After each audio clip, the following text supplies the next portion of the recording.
ప్రతి సీన్ కూడా ఒక క్రింజ్లా అనిపించింది అసలు. మైనస్ పాయింట్స్ ఏంటి భయ్యా? మైనస్ పాయింట్స్ ఏంటి? మొత్తం సినిమానే మైనస్ అన్న.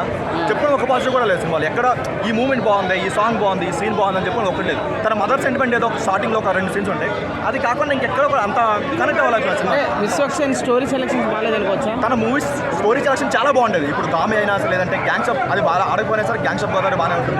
మెకానికల్ సెకండ్ హాఫ్ బాగుంటుంది. అండ్ తన ప్రీవియస్ మూవీస్ పాగలైనా సరే లాస్ట్ దమ్కి అయినా ప్రతిదీ కంటెంట్ ఓరియంటెడ్. తన మూవీస్ ఎంతమంది కంటెంట్ ఉంటుంది, అసలు ఏ కంటెంట్ కూడా లేకుండా చేసిన సినిమా ఇది అసలు వరస్ట్. తను ఏదో కొత్తగా ట్రై చేద్దాం అని తీసాడు అనిపించింది తప్ప ఒక స్టోరీ లేదు, ఒక స్క్రీన్ లేదు, అసలు ఏం లేదు సినిమాలు ఏం లేదు. అండ్ ఇంకొకటి ఇప్పుడు మనకి బాయ్కట్ ట్రెండ్ నడుస్తుంది కదా, జగన్ గారు అయినా సరే అది జగన్ గారు అయినా సరే లేదంటే వైఎస్ఆర్ అయినా సరే ఆ బాయ్కట్ ట్రెండ్ అయితే చేయొద్దు. మీరు అంత కష్టపడాల్సిన అవసరం లేదు. మ్యాట్ వరకు అదే ఆగిపోతుంది సినిమా. కంటెంట్ కంప్లీట్గా జీరో. దానికి సినిమాలో ఎన్ని గొర్రెలు చూపించారు భయ్యా? లేదన్న, అది ఏదో వాళ్ళు పబ్లిసిటీ కోసం పెట్టుకున్నారు తప్ప.